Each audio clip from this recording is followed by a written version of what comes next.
Baik, Assalamualaikum warahmatullahi wabarakatuh.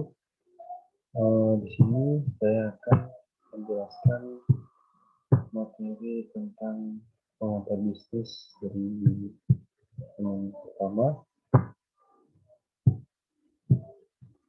Baik, langsung saja saya jelaskan. Yang pertama, nama saya Gandum Mutadi Fahir. NIM saya 20.01.04.3340. Saya berasal dari kelas O.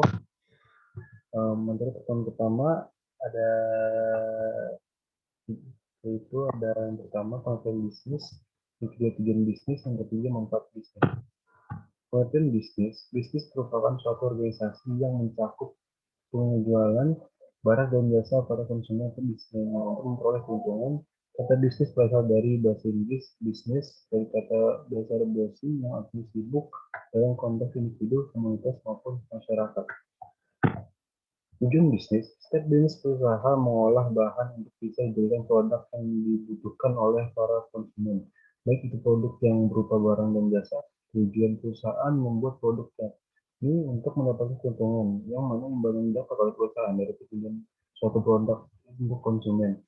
Biasanya tujuan dari didirikannya bisnis atau perusahaan tidak hanya utama keuntungan saja, namun secara keseluruhan tujuan didirikannya perusahaan meliputi yang pertama keuntungan, yang kedua pengadaan barang dan jasa, yang ketiga kemakmuran pemilik faktor produksi dan masyarakat, yang keempat full employment, yang kelima keberadaan perusahaan dalam jangka panjang, yang keenam kemajuan dan juga pertumbuhan, yang ketujuh prestasi. Meskipun tujuan utama dari bisnis yakni mendapat keuntungan, itu tidak berarti mereka tidak mempunyai tujuan lain, masih karena banyak tujuan-tujuan para bisnis yang ingin mereka raih. Adapun tujuan lain yang ingin dicapai oleh pelaku bisnis antaranya yang pertama mencakupi berbagai kehidupan hidup, yang kedua memakmurkan keluarga, yang ketiga ingin namanya dikenal oleh orang banyak, yang keempat ingin menjadi pemilik usaha keluarga, yang kelima mencoba hal baru atau menambah pengalaman, yang keenam memanfaatkan waktu luang, yang ketujuh ingin mempunyai usaha sendiri dan tidak bekerja pada orang lain. Manfaat bisnis. Manfaat dari suatu bisnis untuk pelakunya di antara lain sebagai berikut. Yang pertama dapat menambah percaya diri, yang kedua dapat menambah pengalaman serta wawasan, yang ketiga dapat menumbuhkan jiwa kewirausahaan, yang keempat dapat mengatur waktu dengan bebas, 5 menjadi bos, 6 akan mendapatkan pengakuan atau penghargaan memiliki masa depan yang baik. Di sini saya akan menunjukkan tentang materi pertemuan kedua, yaitu tanggung jawab sosial dan perusahaan. Tanggung jawab perusahaan sering disebut dengan tanggung jawab sebagai perusahaan. Sebagai perusahaan, keberlanjutan dan bahkan sadar adalah beberapa istilah bandis tentang berita di media atau dan upaya pemerasan perusahaan sebagai perusahaan joki untuk menangkap kepercayaan dan loyalitas konstituen di seluruh dunia. Corporate responsibility merupakan menghargai organisasi untuk kepentingan masyarakat. Ditunjukkannya dengan mengambil kepemilikan dan kegiatannya terhadap konstitusi termasuk pelanggan, karyawan, pemegang saham, masyarakat lingkungan, dan di seluruh wilayah operasi mereka. Singkatnya, corporate responsibility meminta perusahaan untuk melihat melampaui garis tradisional bawahnya pada implikasi sosial dari bisnisnya. Sisi baik dari corporate responsibility yang pertama, reputasi manajemen risiko. Mengelola risiko reputasi merupakan bagian penting dari strategi komunikasi yang kuat di perusahaan. Membangun budaya asli melakukan hal yang benar dalam operasi dasar dan strategi corporate responsibility yang sejati dapat membantu mengimbangi risiko ini. Yang kedua, merek diferensiasi. Tanggung jawab perusahaan dapat membantu membangun loyalitas pelanggan berdasarkan pada nilai-nilai etika khusus. Pentingnya membedakan merek dengan mengingat tindakan isu dan berkembang dengan terus berubah keprihatinan konstituen. Ketika masyarakat berubah pikiran, kita sebaiknya di depannya dan tidak di belakang, dan keberlanjutannya adalah suatu perkara di mana masyarakat telah berubah pikiran. Yang ketiga, bakat daya tarik dan retensi. Sebuah program corporate responsibility dapat membantu dalam perekrutan karyawan dan retensi. Hal ini juga dapat membantu meningkatkan citra perusahaan di kalangan karyawan, terutama ketika mereka menjadi terlibat melalui kegiatan penggalangan dana, relawan komunitas, dan untuk membantu corporate responsibility strategi perusahaan itu sendiri. Menggunakan taktik untuk memperkuat goodwill dan kepercayaan antara karyawan sekarang dan masa depan dapat menggunakan ke dalam biaya berkurang dan produktivitas pekerja yang lebih besar. Tekanan investor, pertumbuhan investasi bertanggung jawab sosial. Investor saat ini menunjukkan peningkatan minat dalam tanggung jawab sosial perusahaan.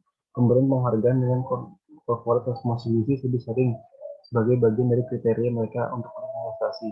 Hampir 2/3 orang Amerika mengutip rekam perusahaan tanggung jawab sosial sebagai aktor yang berpengaruh ketika memutuskan untuk membeli saham atau berinvestasi di suatu perusahaan. Strategi investasi itu tidak berarti altruistik, itu didasarkan pada keyakinan bahwa perusahaan akan menjadi kontributor penting di kinerja bisnis pertanian. Tanggung jawab di dalam dan di luar terlibati karyawan pada corporate responsibility. Para karyawan peran penting bermain sebagai duta merek korporasi. Hal ini yang sama juga berlaku dalam pelaksanaan strategi corporate responsibility. Generasi berikutnya memimpin perusahaan secara aktif mencari praktik dan tanggung jawab dalam track record perusahaan saat mereka membeli tempat untuk memulai karir mereka.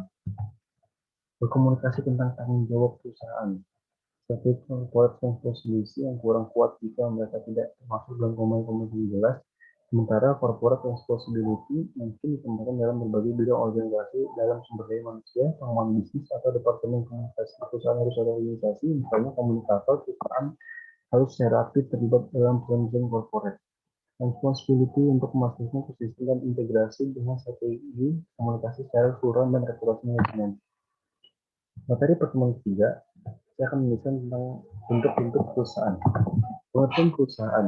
Perusahaan adalah sebuah organisasi bisnis, baik komersial maupun industrial, yang dikelola oleh asosiasi dan sekelompok orang yang untuk bekerja sama dalam mencapai tujuan bersama. Jadi untuk perusahaan, yang pertama ada PT atau perseroan terbatas. PT atau perseroan terbatas adalah badan usaha yang memungkinkan investor asing untuk melakukan kegiatan komersial di dalamnya. Perusahaan yang sudah masuk dalam kategori PT akan bertindak sesuai dengan hukum komersial yang ada di Indonesia. Saat ini ada berbagai jenis PT yang ada di Indonesia, yaitu perusahaan terbuka, tertutup, perorangan, domestik, asing, dan umum atau publik. Yang kedua, CV atau Commanditaire Fellowship. Commanditaire Fellowship memiliki arti yaitu perekrutan persekutuan komanditer. Dilansir dari Business Government Netherlands, CV terdiri setidaknya dari 2 orang yang mempercayakan uang atau barang kepada seorang atau beberapa orang yang memiliki perusahaan. Berbeda dengan PT, bentuk perusahaan yang satu ini belum termasuk dalam badan hukum. Hal tersebut sudah ditegaskan dalam kitab Undang-Undang Dasar Hukum Dagang Pasal 19. Di situ dijelaskan bahwa persetujuan komanditer harus bertanggung jawab secara pribadi terhadap yang turunnya. Dalam pembuatan CV dibutuhkan berbagai macam dokumen di bawahnya. Yang pertama, akta pendirian CV. Yang kedua, surat keterangan domisili perusahaan. Yang ketiga, NPWP atau nomor wajib pajak. Yang keempat, pengesahan pengadilan. Yang kelima, SIUP, surat izin usaha perdagangan. Yang keenam, TDP atau tanda daftar perusahaan. Yang ketiga, ada UD atau usaha dagang. Untuk perusahaan yang satu ini bisa dibilang lebih sederhana dari PT. Dan sebagai hukum online, UD adalah salah satu bentuk badan usaha yang dimiliki oleh satu orang saja. Hal ini berbeda dengan PT yang harus mensyaratkan minimal ada 2 orang memegang saham. Seperti halnya CV, UD juga bukanlah bentuk usaha yang berbadan hukum. Untuk mendirikan UD ada beberapa persyaratan yang harus dipenuhi. Yang pertama, izin domisili usaha. Yang kedua, mengajukan NPWP atau nomor wajib pajak. Yang ketiga, SIUP, surat izin usaha perdagangan. Yang keempat, TDP, tanda daftar perusahaan. Yang keempat, ada koperasi. Koperasi adalah badan usaha atau badan hukum dengan anggota saling bekerja sama dalam kegiatan ekonomi. Dalam koperasi, anggotanya pun bersifat sukarela tanpa adanya paksaan sama sekali. Nilai-nilai yang dijunjung tinggi oleh anggotanya dalam mendasari kegiatan koperasi adalah kekeluargaan, menolong sendiri, tanggung jawab, demokrasi, keadilan, dan sebagainya. Dalam pasal 3 Undang-Undang Nomor 25 Tahun 1992 tentang kekoperasian dijelaskan bahwa koperasi memiliki tujuan untuk mensejahterakan anggota pada khususnya dan masyarakat pada umumnya. Selain itu, koperasi juga turut ikut serta dalam pembangunan ekonomi nasional. Yang kelima, firma. Sama halnya seperti UD dan CV, firma juga bukanlah perusahaan berbadan hukum seperti halnya PT. Bentuk perusahaan ini terbilang simpel dalam pendiriannya. Setidaknya diperlukan 2 orang atau lebih untuk menjalankan badan usaha ini di bawah satu nama yang digunakan bersama. Setiap anggota yang di dalamnya memiliki tanggung jawab penuh atas firma. Dengan demikian, jika pada suatu saat firma bangkrut serta mempunyai utang yang besar, maka mau tidak mau seluruh anggotanya harus menanggung jawab beban tersebut. Yang keenam, ada badan usaha milik negara atau BUMN. Pada hakikatnya, BUMN adalah badan usaha yang melayani kepentingan masyarakat umum dan diawasi oleh langsung pemerintah. Modal usahanya pun berasal dari pemerintah, dan BUMN ada juga BUMD, badan usaha milik daerah yang keseluruhan atau sebagian modalnya adalah milik pemerintah daerah. Begitu penjelasan saya tentang pengantar bisnis materi 1, 2, dan 3. Mohon maaf jika ada kekeliruan, kesalahan dalam pengucapan maupun materi yang saya sampaikan, karena kesempurnaan itu hanya milik Allah Subhanahu wa Ta'ala. Sekian dan terima kasih. Wassalamualaikum warahmatullahi wabarakatuh.